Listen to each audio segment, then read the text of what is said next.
நேற்று அரிசி கடைகளில் சோதனை நடாத்தப்பட்டது. நேற்று கொழும்பு 10 மருதானை மரியக்கடை பகுதியில் உள்ள அரிசி கடைகளில் நுகர்வோர் அதிகார சபையினர் திடீர் சோதனை நடவடிக்கையை மேற்கொண்டனர். விலைப்பட்டியல் காட்சிப்படுத்தப்படாமை, அரிசியை பதுக்கி வைத்தல் மற்றும் அரிசியை அதிக விலைக்கு விற்பனை செய்தல் போன்ற விடயங்களை நுகர்வோர் அதிகார சபையினர் கவனத்தில் கொண்டு இந்த திடீர் சோதனை நடவடிக்கையினை மேற்கொண்டிருந்தனர். இதேவேளை நேற்றைய தினம் நுகர்வோர் அதிகார சபையினரின் திடீர் சோதனைகள் குறித்து வர்த்தகர்கள் தமது கடும் அதிருப்தியை வெளியிட்டமை குறிப்பிடத்தக்கதாகும்.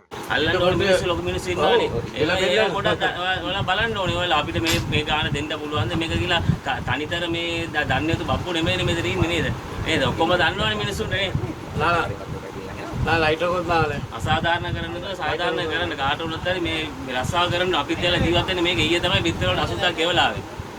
රස්සාවක් නේ කියන්නේ අපි මාංශ වල මේ මංගල කන්නේ ජීවත් වෙනවද මෙතන අස ඔයා ෆෑන් ඔෆ් කරන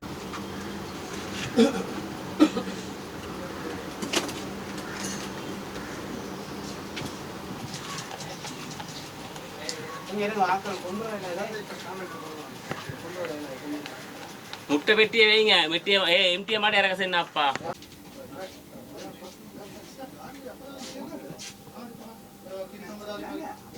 Thank you.